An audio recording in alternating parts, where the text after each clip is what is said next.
Assalamualaikum warahmatullahi wabarakatuh.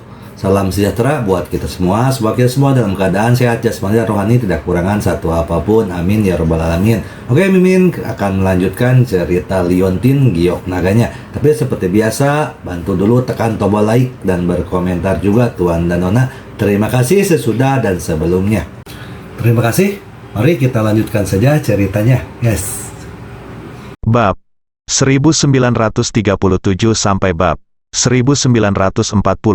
Keempat orang yang mengenakan baju besi ini memiliki 4 warna: putih, merah, emas, dan hijau, dan mereka memancarkan aura yang menyeramkan. Kemudian, Ye Chong melihat lagi Guo Yuhang, dan dia menemukan bahwa Guo Yuhang juga seorang prajurit tingkat surga, dan kekuatannya jauh lebih kuat daripada keluarga Guo. "Apakah kamu Guo Yuhang?" Ye Chong bertanya. Guo Yuhang menyipitkan matanya dan menatap Ye Chong, dan berkata, "Apakah kamu Ye Chong? Apakah kamu menghancurkan budidaya anakku?" Ye Chong merentangkan tangannya dan berkata, "Ya, akulah yang melakukan bencana ini. Jika kamu terus budidayamu, aku tidak tahu berapa banyak orang yang akan sial." Wajah Guo Yuhang berubah warna menjadi hati babi karena marah. "Bagus sekali, Ye Chong, kamu memang sangat sombong, tapi kamu masuk neraka." Segera saat dia selesai berbicara, Guo Yuhang melambaikan tangannya, dan 4 pria lapis baja di belakangnya semua bergegas menuju Ye Chong. Tampaknya Guo Yuhang juga orang yang bahagia. Dia tidak mengucapkan sepatah kata pun yang tidak masuk akal, dan dia mendapat masalah setiap kali dia tidak setuju. Hal ini sangat mirip dengan karakter Guo Jiaqiang yang ingin membunuh seseorang jika tidak sependapat dengannya. Tampaknya seperti ayah, seperti anak laki-laki. Tepat ketika Ye Chong sedang berpikir liar, keempat pria lapis baja itu telah tiba di dekat Ye Chong. 4 orang mengepung Ye Chong dari 4 arah, timur, barat, utara, dan selatan. Keempat orang itu tidak berkata apa-apa dan tampak murung. Meski baju besi yang mereka kenakan terlihat sangat tebal, nampaknya pergerakan keempat orang ini tidak dibatasi, dan kecepatan mereka sangat cepat. Guo Yuhang jelas juga tahu bahwa Ye Chong cukup mampu. Putranya sudah menjadi prajurit tingkat surga, tapi dia masih dihancurkan oleh Ye Chong dengan mudah. Ini membuktikan bahwa Ye Chong bukanlah orang biasa. Oleh karena itu, Guo Yuhang tidak siap untuk menunjukkan belas kasihan dan memerintahkan keempat pria lapis baja itu untuk membunuh Ye Chong dengan seluruh kekuatan mereka. Sambil berbicara, pria lapis baja hijau di sebelah kiri Ye Chong tiba-tiba mengulurkan tangan kanannya dan menghadap Ye Chong.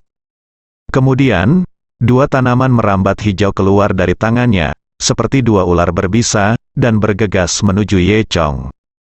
Kedua tanaman merambat ini datang dengan kekuatan besar dan tiba di depan Ye Chong dalam sekejap mata, masing-masing menusuk mata Ye Chong. Ye Chong mendengus dingin meskipun gerakan pihak lain aneh. Ye Chong tidak peduli. Saya melihat Ye Chong dengan santai mengulurkan tangan dan menjepitnya di depannya. Dia hanya menggunakan 2 jari untuk menjepit 2 tanaman merambat.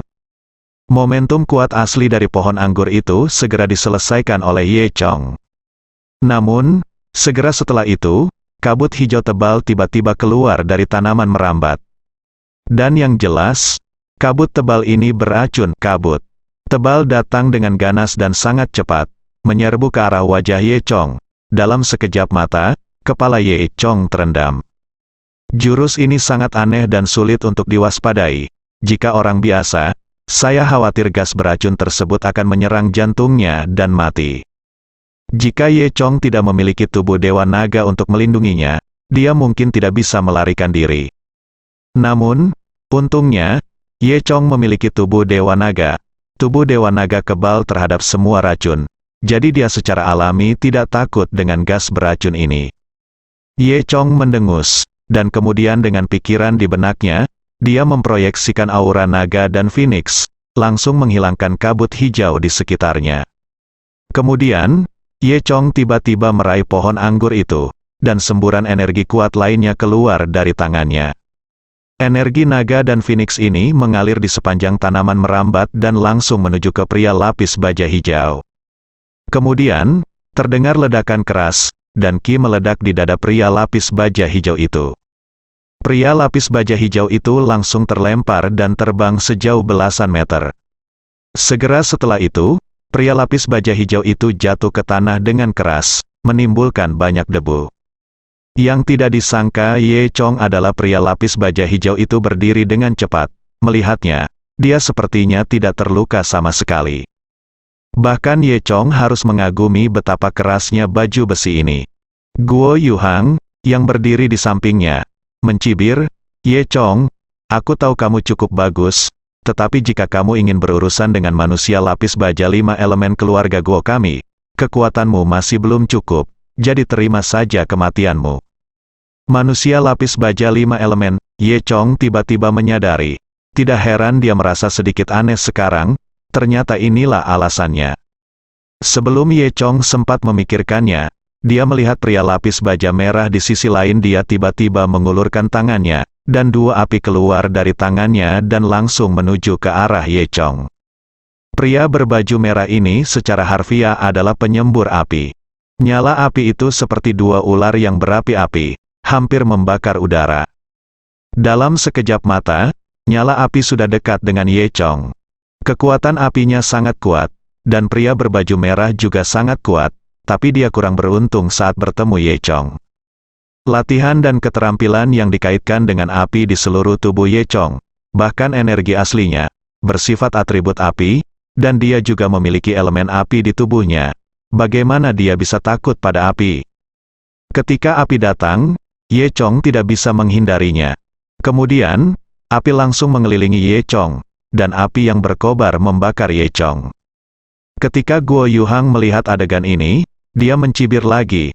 Sepertinya bajingan Ye Chong ini akan dibakar menjadi abu kali ini. Namun, dia segera menyadari ada sesuatu yang salah.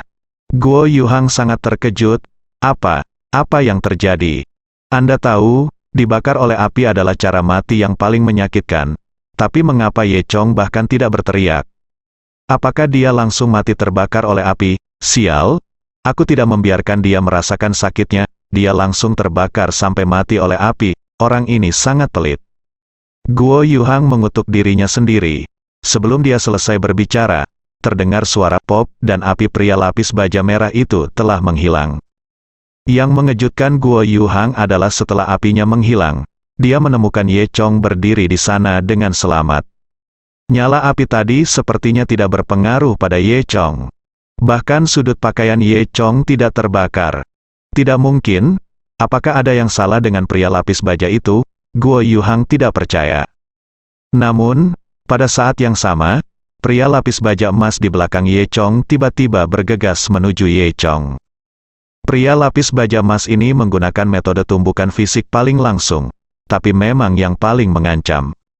Aku hanya bisa mendengar bahwa setiap kali pria lapis baja emas itu berlari, dia meninggalkan jejak kaki yang besar di tanah, dan bahkan bumi bergetar, mengeluarkan suara bang bang bang.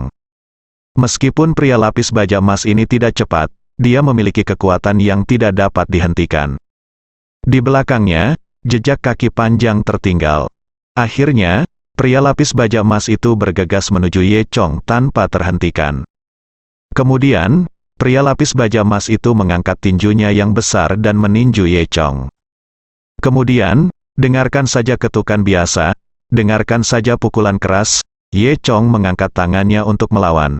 Hanya untuk mendengar suara bang, dan kedua tinju bertabrakan. Harus dikatakan bahwa pria berbaju besi emas ini sangat kuat, dan pukulannya membuat lengan Ye Chong mati rasa. Namun, masih ada celah dalam kekuatan. Serangan pria lapis baja emas tidak dapat menyebabkan kerusakan besar pada Ye Chong. Detik berikutnya, Ye Chong meninju dengan tangannya yang lain. Dan dengan suara ledakan lainnya, dia memukul dada pria lapis baja emas itu dengan keras. Tubuh pria lapis baja emas, yang totalnya lebih dari 300 kg, langsung diterbangkan oleh Ye Chong. Pukulan Ye Chong begitu kuat sehingga baju besi emas di dada pria lapis baja emas itu penyok dengan bekas kepalan tangan. Namun, ini tidak merugikan orang-orang di dalam baju besi emas. Ye Chong sedikit mengernyit. Dia harus mengatakan bahwa baju besi ini memang agak aneh. Pada saat yang sama, saya baru saja mendengar suara tabrakan.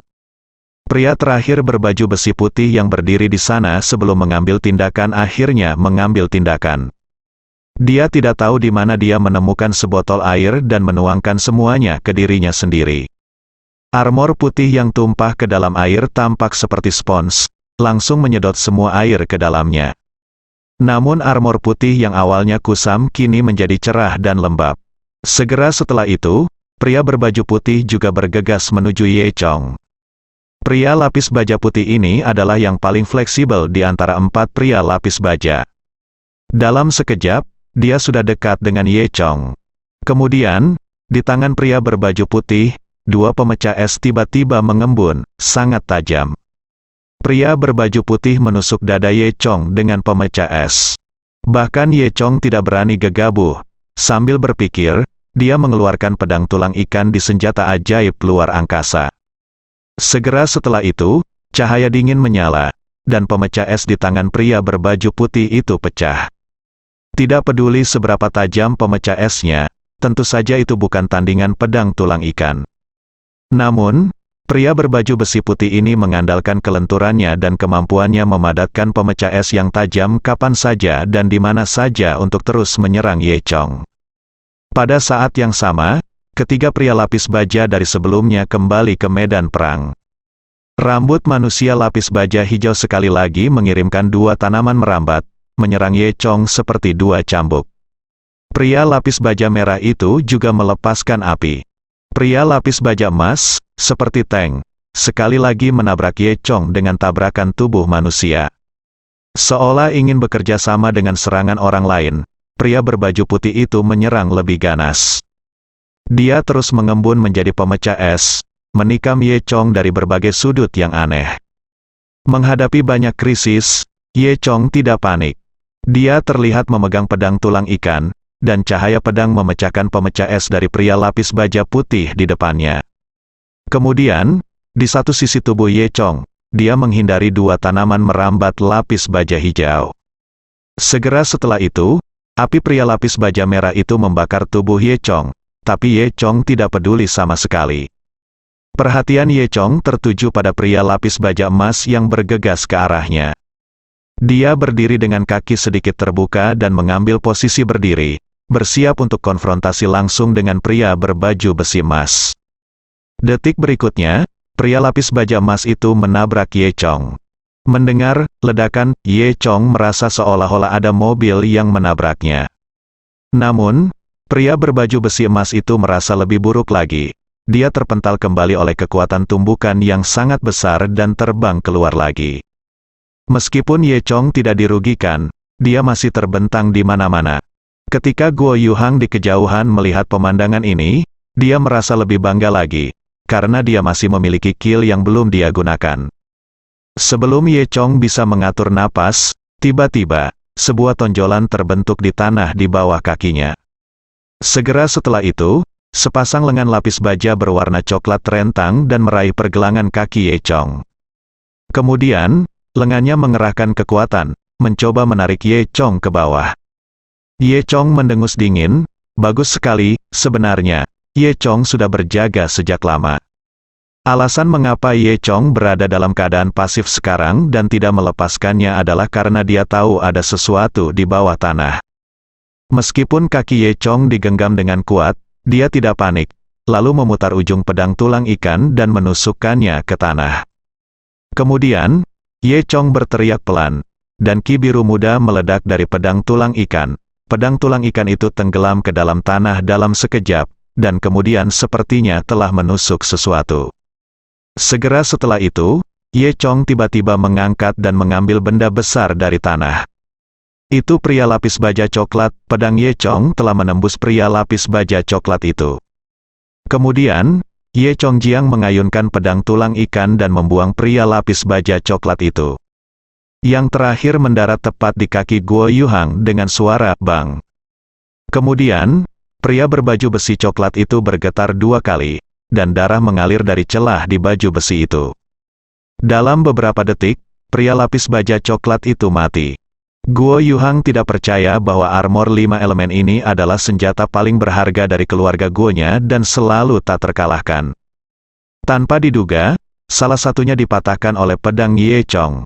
Terlebih lagi, taktik yang digunakan oleh pria lapis baja 5 elemen tadi, 4 pria lapis baja mengepung Ye Chong, dan pria lapis baja terakhir dengan atribut bumi tiba-tiba bergerak di tanah. Trik ini telah dicoba berkali-kali dan telah membunuh banyak orang kuat, tetapi berhasil dipatahkan oleh Ye Chong. Guo Yuhang tidak percaya Ye Chong begitu kuat. Faktanya, Guo Yuhang sendirilah yang baru saja mengingatkan Ye Chong. Sebelumnya, Guo Yuhang mengatakan istilah 5 elemen armor. Pada saat itu, Ye Chong secara alami berpikir bahwa lawannya pastilah 5 orang lapis baja. Tapi sekarang hanya ada 4 orang yang mengepungnya. Ye Chong dapat melihat bahwa 4 orang di tanah adalah emas, api, kayu dan air, tetapi tidak ada tanah. Oleh karena itu, jelas di mana pria lapis baja coklat dengan atribut tanah bersembunyi.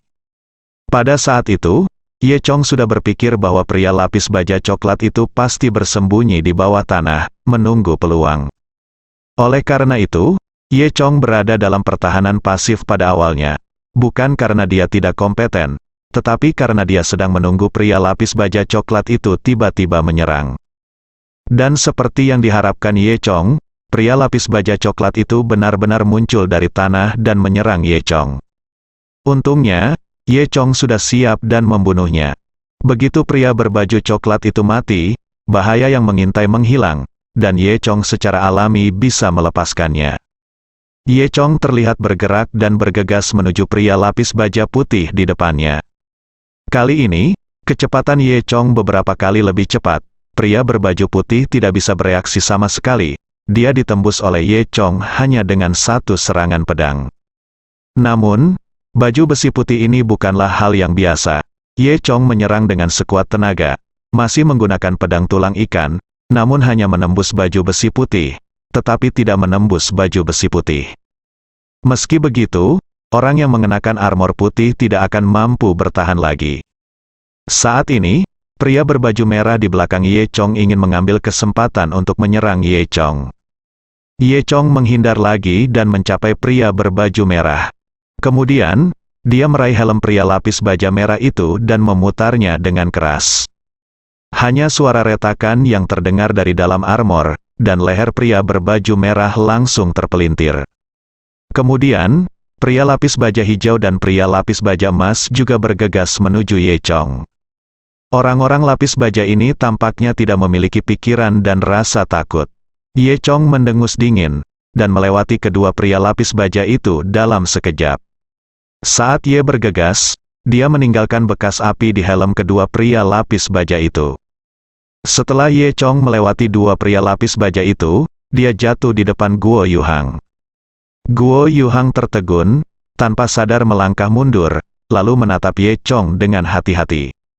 Pada saat yang sama, kedua pria lapis baja itu juga berbalik.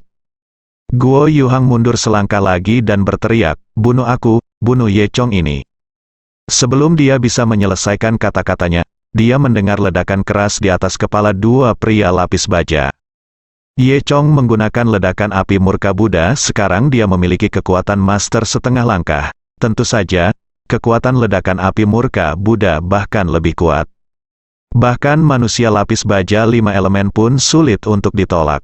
Dalam sekejap, pria lapis baja emas dan pria lapis baja putih terlempar oleh gelombang udara besar dari ledakan tersebut. Pepohonan di sekitarnya mulai bergetar terus-menerus, dan semua salju di dahan berjatuhan. Kedua pria lapis baja itu langsung diledakkan oleh api kemarahan Buddha milik Ye Chong dan terbang belasan meter sebelum jatuh ke tanah. Ketika dia melihat lagi, pria berbaju putih itu sudah mati. Hanya pria berbaju besi emas yang tersisa. Kemampuan bertahan pria berbaju besi emas ini jelas jauh lebih kuat daripada pria berbaju putih. Kepala pria berbaju besi putih meledak, dan orang-orang di dalam baju besi itu juga terbunuh oleh ledakan api amarah Buddha. Saya melihat sedikit darah merembes dari banyak retakan pada armor dan helm. Meskipun pria lapis baja emas itu belum mati, dia terluka parah oleh kekuatan ledakan api murka Sang Buddha. Pria berbaju besi emas mencoba berdiri, tetapi setelah berjuang beberapa kali, dia tidak pernah berhasil. Jelas sekali, pria berbaju besi emas juga kehilangan kemampuan bertarungnya dan menjadi orang yang tidak berguna. Melihat adegan ini, Guo Yuhang juga sangat kaget. Dia tidak pernah membayangkan Ye Chong memiliki kekuatan seperti itu. Anda tahu, dalam kesadaran Guo Yuhang, satu-satunya orang yang bisa membunuh 5 pria lapis baja dalam satu tarikan napas adalah lelaki tua dari keluarga Guo. Mungkinkah kekuatan Ye Chong telah mencapai tingkat yang sama dengan lelaki tua keluarga Guo? Guo Yuhang berpikir liar untuk sementara waktu, tapi tidak peduli apa, dia juga tahu bahwa dia pasti tidak akan menjadi lawan Ye Chong hari ini. Kemudian, Guo Yuhang mendengus dingin dan berkata, "Ye Chong, kamu benar-benar mampu, ayo kita menyerah dulu. Jangan khawatir, masalah kita belum selesai, aku akan segera menemuimu lagi." Dengan itu, Guo Yuhang berbalik untuk pergi. "Berhenti. Apakah kamu diizinkan pergi?" kata Ye Chong. Wajah Guo Yuhang sedikit berubah. Dia berbalik, menatap Ye Chong dan bertanya, "Kamu? Apa maksudmu?" Ye Chong berkata, "Kamulah yang datang untuk menantangku. Sekarang kamu telah kalah. Apakah kamu mau menganggap enteng, pergi dengan mudah? Kamu adalah orang yang telah melihat dunia. Apakah menurutmu segala sesuatunya akan sesederhana itu?" Guo Yuhang mendengus dingin, "Ye Chong, apa lagi yang kamu inginkan? Jangan lupakan identitasku." "Haha, jika aku peduli dengan identitas keluarga Guomu, aku tidak akan memukuli Guo Jiaqiang hingga menjadi cacat," kata Ye Chong sambil tersenyum. Nafas Guo Yuhang terhenti, sepertinya Ye Chong tidak membiarkannya pergi begitu saja. Dia memandang Ye Chong dengan rasa takut. "Kamu, apa yang kamu inginkan?" "Apa yang saya inginkan?" Ye Chong berkata sambil tersenyum, "Saya akan mengajukan 2 pertanyaan kepada Anda. Jika Anda menjawabnya, Anda akan menjawabnya, menyerah hari ini. Kalau tidak, pertahankan 1 tangan saja sebelum kamu pergi." Wajah Guo Yuhang berubah warna menjadi hati babi karena dia tidak punya pilihan selain menanggungnya. Kemudian, Ye Chong terus bertanya, "Apakah ini saluran ketiga yang Anda bingkai?" Guo Yuhang tidak menyangka Ye Chong akan menanyakan pertanyaan ini. Dia langsung tertawa dan berkata tanpa ragu, "Ya, ini akulah yang menjebak saluran ketiga. Aku memalsukan bukti bahwa mereka diam-diam bekerja sama dengan pasukan asing, dan kemudian menyebarkan bukti melalui si idiot Yu Daye itu." "Saluran ketiga?" Ye Chong mendengus. "Lagi pula itu kamu." Guo Yuhang tertawa keras dan berkata, "Ye Chong, kamu harus menepati janjimu. Aku sudah menjawab pertanyaanmu. Sekarang kamu tahu baiklah, kalau begitu aku akan pergi." Dengan mengatakan itu, Guo Yuhang berbalik dan hendak pergi. Ye Chong tersenyum dan berkata, "Guo Yuhang, apakah kamu pikir aku tidak bisa memindahkanmu tanpa paksaan?" Guo Yuhang berhenti dan berkata sambil tersenyum, "Ya, itulah yang aku pikirkan. Sekarang kamu tahu, akulah yang melakukannya. Terus kenapa? Tapi jangan khawatir, saya mengakui apa yang saya katakan di sini hari ini karena hanya ada 2 orang di sini. Jika saya pergi keluar, saya tidak akan mengakuinya. Jika saatnya tiba, Anda bisa memberitahu kebenaran. Lihat siapa yang akan mempercayaimu." Guo Yuhang memahami ini dengan benar. Bahkan jika Ye Chong tahu bahwa dialah pembunuhnya, selama Wuli tidak digunakan, dia tidak dapat melakukan apapun padanya. Dan dia tahu bahwa Ye Chong adalah orang yang menepati janjinya, orang yang berbicara. Oleh karena itu, dia mengakui apa yang telah dia lakukan dengan tidak bermoral. Pada saat ini, Ye Chong sedikit tersenyum dan berkata, "Namun, saya bukan satu-satunya yang ada di sini hari ini." Mendengar ini, Guo Yuhang tercengang. "Ye Chong, apa maksudmu?" Tanpa jawaban Ye Chong, Guo Yuhang langsung mengetahui jawabannya. Dia melihat Xia Changyang dan Zhu Jiayin yang bersembunyi di kegelapan keluar bersama sekelompok orang. Ketika Guo Yuhang melihat Zhu Jiayin dan Xia Changyang, hatinya berdebar. Berpikir dalam hati, teriakan rusak penjelajahannya. Di saluran ketiga tidak boleh diketahui oleh saluran kedua dan grup Chunlei. Namun apa yang baru saja dia katakan didengar oleh Zhu Jiayin, pemimpin tim aksi di saluran kedua, dan Xia Changyang, pemimpin tim Spring Thunder. Baru pada saat itulah Guo Yuhang menyadari bahwa dia telah tertipu oleh tipuan Ye Chong. Ini Ye Chong sialan, Guo Yuhang mengutuk dalam hatinya. Untuk sesaat, Guo Yuhang tidak tahu harus berbuat apa. Saat ini, Xia Changyang berpura-pura bersikap dingin dan serius, seolah-olah dia tidak mengetahuinya sebelumnya. Dia berkata, Guo Yuhang, saya benar-benar tidak menyangka bahwa Anda adalah orang di balik layar, Anda benar-benar mampu. Meskipun Guo Yuhang merasa malu, dia tidak takut. Guo Yuhang, apakah kamu benar-benar melakukan semua ini? Kamu benar-benar licik, kata Xia Changyang dengan tatapan yang sangat serius dan kejam. Melihat pertanyaan Xia Changyang, Guo Yuhang tidak punya pilihan selain mengakui, ya, tapi saya hanya memikirkan saluran kedua kita. Apakah Anda menemukan seorang pembunuh untuk membunuh Xia Yuhe demi saluran kedua? Namun, kata-kata ini adalah pada akhirnya tidak diucapkan. Karena begitu dia mengatakan ini, Guo Yuhang tahu bahwa Xia Changyang sedang menyelidikinya. Sekarang ide Xia Changyang adalah menangani Guo Yuhang tanpa menyinggung keluarga Guo. Nah, maknanya telah berubah. Memikirkan hal ini, Xia Changyang berkata, Guo Yuhang, hal besar telah terjadi dan saya tidak dapat mengatasinya lagi. Saya hanya dapat melaporkan masalah Anda ke saluran pertama dan membiarkan mereka menanganinya. Guo Yuhang mendengus dingin dan mengutuk dalam hatinya, Xia Changyang ini benar-benar seorang master. Xia Changyang tidak berani berurusan dengan Guo Yuhang, jadi dia harus menyerahkannya ke saluran pertama untuk diproses. Jika dia mencapai bagian pertama, Guo Yuhang benar-benar tidak akan berani bersikap sombong. Faktanya, semua orang memahami apa yang sedang terjadi, itu hanya pemahaman diam-diam. Guo Yuhang, kalau begitu aku akan menangguhkanmu untuk sementara dan menunggu hasil saluran pertama, kata Xia Changyang.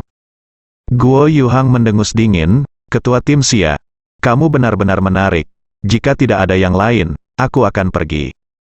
Dengan itu, Guo Yuhang berbalik dan ingin pergi. Zhu Jiayin membuka mulutnya, tetapi setelah memikirkannya, dia tetap tidak berbicara. Pada saat ini, Guo Yuhang melirik Ye Chong dan berkata dengan dingin. Ye Chong, aku benar-benar tidak menyangka kamu memiliki karakter moral seperti itu. Kali ini, aku menderita kerugian di depanmu, namun, masalah kita adalah belum berakhir. Tunggu saja, aku akan segera menemuimu lagi. Dengan mengatakan itu, Guo Yuhang berbalik dan berjalan pergi. Meski kali ini terungkap, dengan statusnya sebagai keluarga Guo, Xia Changyang dan Zhu Jiayin benar-benar tidak berani menghentikannya.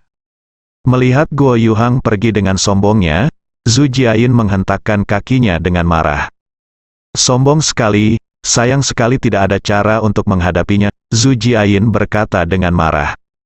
Sebaliknya, Xia Changyang berkata, tidak peduli apa, kami akhirnya mengusirnya, ini adalah kemenangan, terima kasih kepada Tuan Ye untuk ini, kami menemukan semua hal baik yang dilakukan bajingan ini, kemudian, Ye Chong bertanya, selanjutnya, bisakah Anda melepaskan orang-orang di saluran ketiga? Xia Changyang mengangguk dan berkata, yakinlah, Tuan Ye, sekarang kita tahu bahwa orang-orang di saluran ketiga dituduh secara salah.